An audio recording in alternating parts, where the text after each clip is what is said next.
Speyer, the ancient imperial city on the Rhine, looks back over a rich and eventful past. The town experienced at the same time both the most spectacular glory and the deepest misery. The cathedral is one of the largest Roman edifices in Germany. In 1980, this impressive church building was added to the UNESCO World Cultural Heritage List. Here we see St. Mary, the Archangel Michael and John the Baptist. The big rosette shows Christ. The St. Maria and St. Stephen Cathedral dates back to 1024 and is also called Kaiserdom, Cathedral of the Emperors, because 8 emperors are buried there in the crypta. The cathedral was finished in 1061. It was the biggest church in the Western Hemisphere at that time. On the southern side of the cathedral is the very impressive statue of Alberg, named the Mount of Olives. It was created in the early 16th century.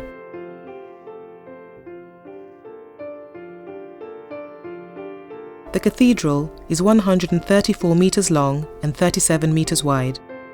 The highest tower is 73 metres.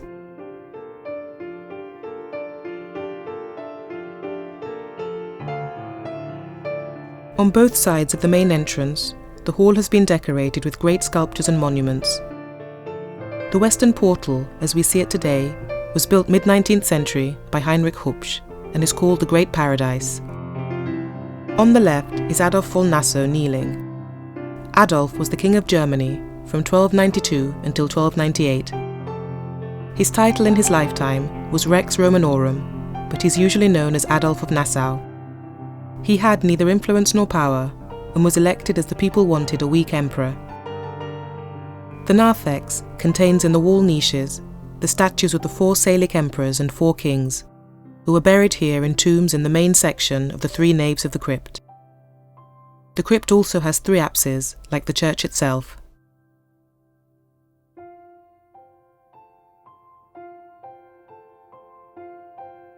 The second additional monument on the right is Rudolph von Habsburg, with the insignia orb and sword. Rudolph was crowned in Aachen Cathedral on the 24th of October, 1273.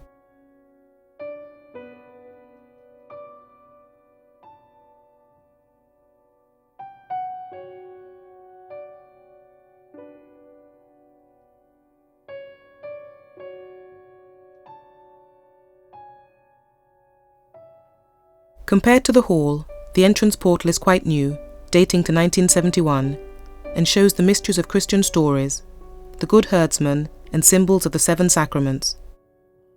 These sacraments are considered sacraments of Christ, sacraments of the Church, sacraments of faith, and sacraments of the 7 sacraments.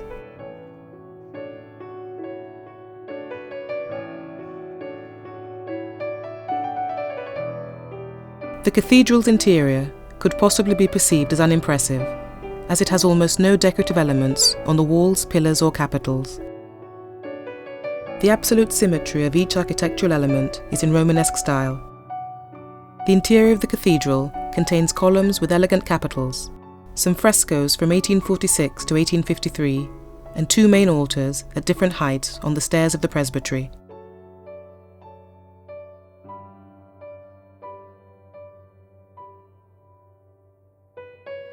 Close to the altar is the statue of the Madonna of Speyer. It's a copy of the one which was burnt by revolutionary troops in 1794.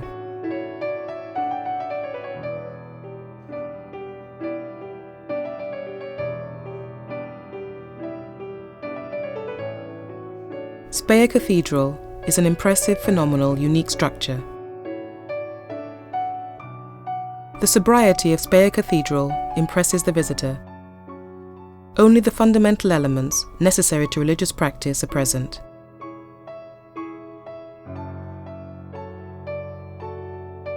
The Stations of the Cross refer to the depiction of the final hours or Passion of Jesus and the devotion commemorating the Passion.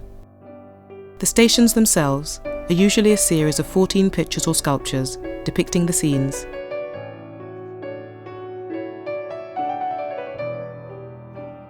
The cathedral was left relatively unchanged until the end of the 17th century. During the Palatinate War of Succession, French troops pillaged artworks and set fire to the cathedral in 1689. The effects were devastating.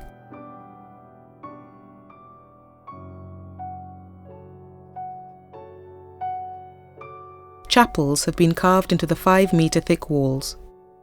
The choir stalls display a relief cycle by J. Adelhart, a woodcarver from Hallein. A late Gothic vestry was annexed to the southern transept in 1401. Few of the chapels have been preserved. To the south is the twin chapel of St. Martin, and above St. Catherine, equipped with an octagonal opening. The only decoration are the 24 large paintings by Rudolph. The organ is modern and fills the wall of the cathedral. It's visible from all angles of the church. International organ contests are regularly organised in the cathedral. The impressive dimensions of the cathedral, the nature and the colours of the stones used, amplify its size. Its simple and pure ornaments facilitate meditation.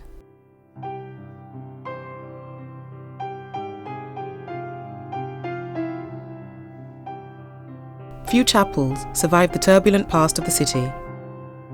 The Chapel of the Emperor surprises the visitor with its sobriety and its size.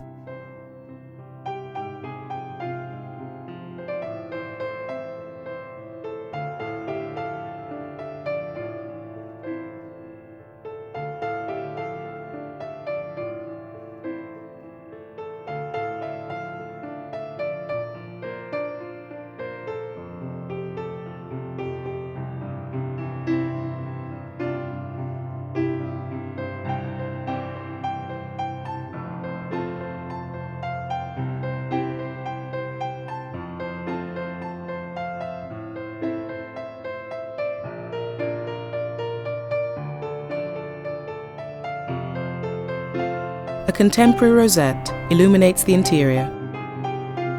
The crypt deserves special attention since it's preserved in its original condition. The cathedral is both the family and burial church of the Salic emperors. The crypt has its own altar. In the early days, it was used for prayers before the naves were finished. This chapel is one of the world's most beautiful crypts. Lined with pillars, this is the oldest part of the cathedral. Consecrated in 1041, it has a distinctly Moorish floor.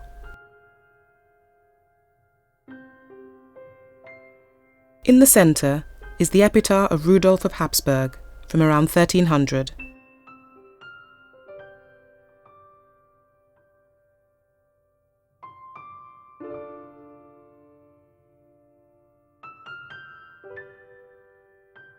In the centre are the two reliefs of the 4 emperors and the 4 kings from around 1480. The 4 later German kings in stone relief are also from around 1480. The crypt is of special interest since it's retained its original condition to the present day. Being the official church of the Salic emperors, 8 German emperors and kings, 4 queens, and a number of bishops were buried here. The vault holds the graves of Salian emperors Conrad II and his wife Gisela, of his son Heinrich III, his grandson Heinrich IV, and his wife Bertha. Also the tombs of Heinrich V, Adolf von Nassau, Rudolph von Habsburg, and Beatrix, the second wife of Friedrich I Barbarossa. This 2-storey fortification complex, with its 2 staircase turrets, was erected in 1280 as part of the city wall. It's situated past the south side of the cathedral and the Alberg, which was once the centre of the cloister. The narrow, 2-floored symmetrical building, with its 2 little step towers, shows that a fortification need not forego artistic features.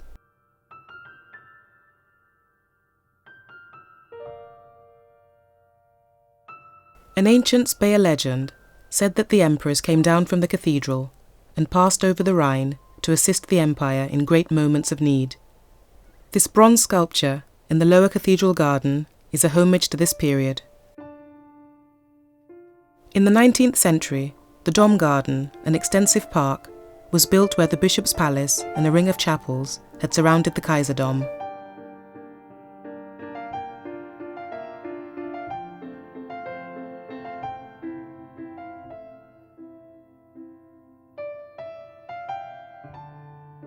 Speyer was an important place for pilgrims to visit on their way to Santiago de Compostela in Spain. One of the oldest churches in Speyer is the Church of St. Joseph, which was built between 1912 and 1914 by Ludwig Becker.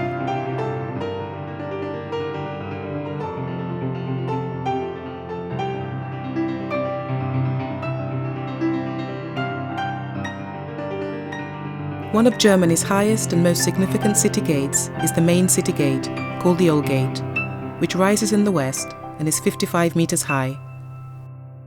It's connected to the cathedral by Speyer's magnificent main street.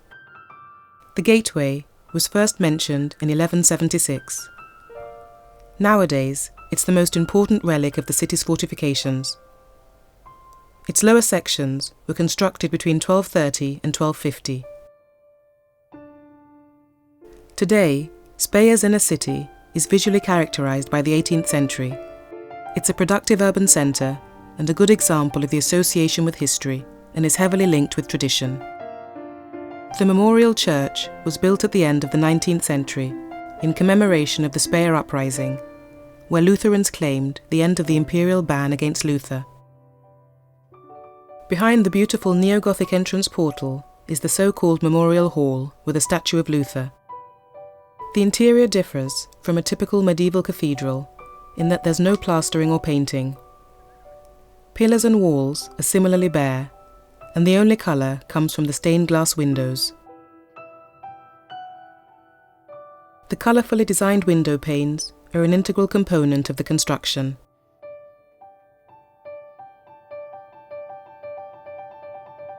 There are 14 windows on the ground floor of the church and 19 above the galleries. The other 3 windows are at the entrance. The original organ was begun in 1900 and was finished by the Ottingen firm Steinmeier in 1902. The windows survived the massive destruction of World War II. The windows can be divided into 8 groups, each having similar themes.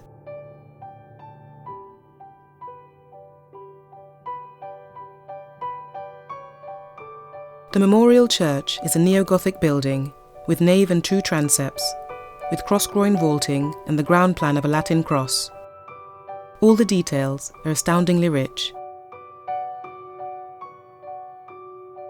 Visible for miles around, with its 6 towers and green copper roofs, the cathedral stands out from the Rhine like a symbol.